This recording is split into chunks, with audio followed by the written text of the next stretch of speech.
Chapitre 19. Concernant la sévère menace pesant sur qui adore Allah près de la tombe d'un homme pieux. Que dire donc du fait de l'adorer? Dans le recueil de hadiths authentiques, Aïcha radiallahu anha rapporte Salama mentionna au prophète alayhi salatu wassalam une église qu'elle vit en terre d'Abyssinie et dans laquelle elle remarqua la présence d'images. Le prophète sallallahu alayhi wa sallam dit alors: ce sont ces gens-là qui, lorsqu'un homme ou un serviteur pieux meurt parmi eux, construisent un lieu de prière masjid autour de sa tombe et y façonnent ses images. Ce sont eux les pires créatures auprès d'Allah. Ces gens ont donc réuni deux calamités, la calamité des tombes et celle des images. Al-Bukhari et Muslim rapportent aussi que Aïcha a dit: durant la maladie précédant sa mort, le prophète alayhi salatu wassalam avait l'habitude de placer un de ses vêtements sur son visage, puis lorsque celui-ci le gênait au point de l'étouffer, il l'ôtait et disait que la malédiction d'Allah soit sur les juifs et les chrétiens, car ils ont pris les tombes de leurs prophètes comme lieu de prière, afin de mettre en garde contre le fait de se comporter de la sorte. Si ce n'avait été cette recommandation, sa tombe aurait été creusée à l'extérieur de sa demeure, mais l'on craignit qu'elle ne soit adoptée comme lieu de prière. L'imam Muslim rapporte que Jundub ibn Abdillah a dit: 5 jours avant qu'il ne s'éteigne, j'ai entendu le prophète alayhi salatu wassalam dire: je m'en remets à Allah et affirme n'avoir parmi vous aucun ami proche. En effet, Allah m'a choisi comme ami proche, comme il l'a fait pour Ibrahim. Et si je devais choisir un ami proche dans ma communauté, j'aurais choisi Abu Bakr. Les peuples qui vous ont précédés prenaient les tombes de leurs prophètes comme lieu de prière. Ne prenez donc pas les tombes comme lieu de prière, car je vous l'interdis. Le prophète sallallahu alayhi wa sallam a interdit ces actes à la fin de sa vie, puis a maudit dans l'agonie les personnes agissant de la sorte. Or, prier auprès d'une tombe fait partie de ces actes, même si aucune mosquée n'y est construite. C'est d'ailleurs le sens des propos de Aïcha. Mais l'on craignit que sa tombe ne soit prise comme lieu de prière. En effet, les compagnons n'avaient pas l'intention de bâtir une mosquée autour de sa tombe, mais tout lieu où l'on projette volontairement de prier est considéré comme lieu de prière, masjid. D'ailleurs, tout lieu où la prière est effectuée est considéré comme lieu de prière. Comme l'a dit le prophète alayhi salatu wassalam, la terre tout entière m'a été rendue lieu de prière et moyen de purification. Ahmed rapporte avec une bonne chaîne de rapporteurs d'après Ibn Mas'ud qu'Allah a créé, qui attribue cette parole au prophète sallallahu alayhi wa sallam: ce que l'heure atteindra de leur vivant et ceux qui prennent les tombes comme lieu de prière font partie des pires individus. Rapporté également par Abu Hatim dans ce recueil de hadiths authentiques. Les points à retenir. Premièrement, les propos du prophète alayhi salatu wassalam au sujet de qui bâtit un lieu de prière pour y adorer Allah auprès de la tombe d'un homme pieux, même si son intention est bonne. Deuxièmement, l'interdiction de façonner des statues et la lourdeur de la menace à ce sujet.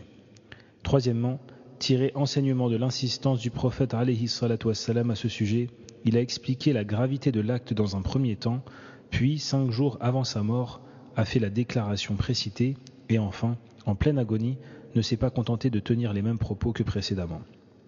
Quatrièmement, l'interdiction du prophète alayhi salatu wassalam de bâtir un lieu de prière autour de sa tombe avant même que celle-ci n'existe.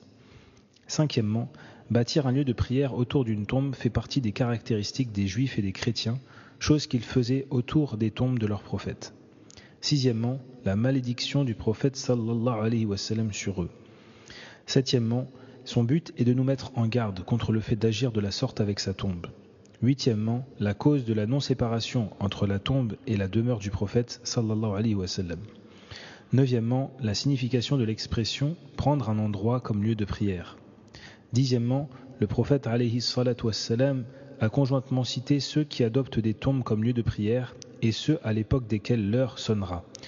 Le prophète alayhi salatu wassalam a donc cité la cause du polythéisme avant qu'il ne se produise et son fatal dénouement. Onzièmement, lors d'un sermon 5 jours avant sa mort, le prophète alayhi salatu wassalam a formulé une réponse aux 2 groupes qui sont les pires sectes innovatrices. Certains savants sont même allés jusqu'à les exclure de la sphère des 72 sectes. Il s'agit des Rafidah et des Jahmiyah. Et c'est à cause des Rafidah qu'est apparu le polythéisme et l'adoration des tombes. Et ce sont eux les premiers à avoir construit des lieux de prière autour d'elles. 12èmement, les affres de l'agonie que le prophète sallallahu alayhi wa sallam a éprouvées. 13èmement, le prophète alayhi salatu wa sallam a été honoré par Allah de son amitié proche. 14èmement, l'affirmation claire que l'amitié proche est un degré plus élevé que l'amour.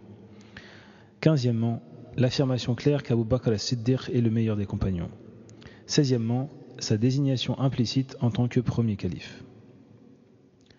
Commentaire. Ce chapitre et les suivants ont pour but de montrer que le prophète alayhi salatu wassalam était soucieux pour cette communauté. La preuve du caractère complet de son souci est qu'il a mis en garde les musulmans contre toutes les voies et a barré toutes les issues menant au polythéisme. La sévère menace concerne le fait qu'une personne se rende à un endroit où se trouve la tombe d'un pieux, dont la piété est connue, afin d'y adorer Allah seul en espérant d'être touché par la bénédiction de ce lieu. Ceci est un comportement très répandu parmi les gens. En effet, ceux-ci croient que les alentours des tombes des pieux sont bénis et que l'adoration d'Allah Azzawajal en cet endroit est différente de son adoration en d'autres lieux. Que dire donc du fait de l'adorer ? C'est-à-dire d'adorer la tombe ou son occupant. En effet, les adorateurs des tombes vouent parfois leur adoration à la tombe et parfois à son occupant. Ils la vouent même parfois aux alentours de la tombe. Ainsi, les constructions et les grilles entourant les tombes des saints sont devenues des lieux visités, au point où l'on considère ces grilles métalliques et ces constructions comme des divinités. Lorsque ces gens frottent leur corps dessus, ils espèrent être touchés par leur bénédiction. Ils les considèrent comme des moyens permettant d'atteindre la satisfaction d'Allah Azzawajal. Ils se recueillent auprès d'eux, les adorent, mettent leur espoir en eux et les craignent. Dans le recueil de hadiths authentiques, Aïcha, qu'Allah a agréé, rapporte Salama mentionna au prophète sallallahu alayhi wa sallam une église qu'elle vit en terre d'Abyssinie et dans laquelle elle remarqua la présence d'images. Le prophète alayhi salatu wassalam dit alors: ce sont ces gens-là qui, lorsqu'un homme ou un serviteur pieux meurt parmi eux, construisent un lieu de prière autour de sa tombe et y façonnent ces images. Le terme masjid désigne tout lieu que l'on prend pour adorer Allah Azzawajal. Le hadith indique donc que les églises ont été construites sur les tombes de ces hommes pieux et que les images de ces derniers y ont été placées ou sur les murs autour. Cela a été fait afin d'inciter les gens à adorer Allah au moyen de la vénération de cet homme pieux et de sa tombe. Ce sont eux. Le prophète s'adresse ici à Salama, les pires créatures auprès d'Allah, désignant par là ceux qui vénèrent les hommes pieux, en construisant des lieux de prière autour de leur tombe. Nulle part dans le hadith, il n'est dit qu'ils ont voué leur adoration à ces pieux, c'est plutôt leur tombe qu'ils ont vénérée et à leurs images qu'ils ont façonné des statues. Ces gens ont donc réuni deux calamités, la calamité des tombes et celle des images. Ces deux choses sont des voies menant à l'apparition du polythéisme majeur. Nous déduisons donc de cela la mise en garde de cette communauté contre la construction de lieux de prière au-dessus de la tombe de qui que ce soit. Al-Bukhari et Muslim rapportent aussi que Aïcha a dit, durant la maladie précédant sa mort, le prophète alayhi salatu wassalam avait l'habitude de placer un de ses vêtements sur son visage. Ce hadith est l'un des plus sévères concernant l'interdiction des voies menant au polythéisme, l'interdiction de la construction des lieux de prière sur les tombes et l'interdiction de l'adoption des tombes des prophètes et des pieux comme lieux de prière. On déduit cela du fait que le prophète sallallahu alayhi wa sallam, malgré la tourmente et la difficulté dans lesquelles il se trouvait, et malgré les affres de la mort qui le torturaient, n'a pas omis de mettre en garde sa communauté contre l'une des voies menant au polythéisme. Il y a même accordé une grande importance malgré son état. En plus de cela, il a adressé les malédictions divines et invocations contre les juifs et les chrétiens, car ils ont pris les tombes de leurs prophètes comme lieu de prière. Le prophète sallallahu alayhi wa sallam craignait donc à ce moment que sa tombe soit prise comme lieu de prière, comme cela fut le cas pour celle des prophètes avant lui. En outre, la malédiction prononcée par le prophète sallallahu alayhi wa sallam sur ceux qui prennent les tombes comme lieu de prière est en fait une mise en garde adressée aux compagnons contre cet acte, et cela indique que ceci est un grand péché, kabira. Le fait de prendre les tombes comme lieu de prière se manifeste de trois façons différentes. Premièrement, se prosterner sur la tombe, ce qui est la plus abominable des trois catégories. Deuxièmement, prier en direction de la tombe, c'est-à-dire prier en ayant la tombe devant soi. En effet, cela revient à adopter la tombe comme lieu de soumission et d'humilité. Or, le terme masjid désigne un lieu de soumission et d'humilité. C'est pourquoi le prophète alayhi salatu wassalam a interdit de prier en direction d'une tombe, car prier dans sa direction est une des voies menant à la vénération. On est donc bien en adéquation avec le titre du chapitre. Troisièmement, placer la tombe à l'intérieur de la mosquée.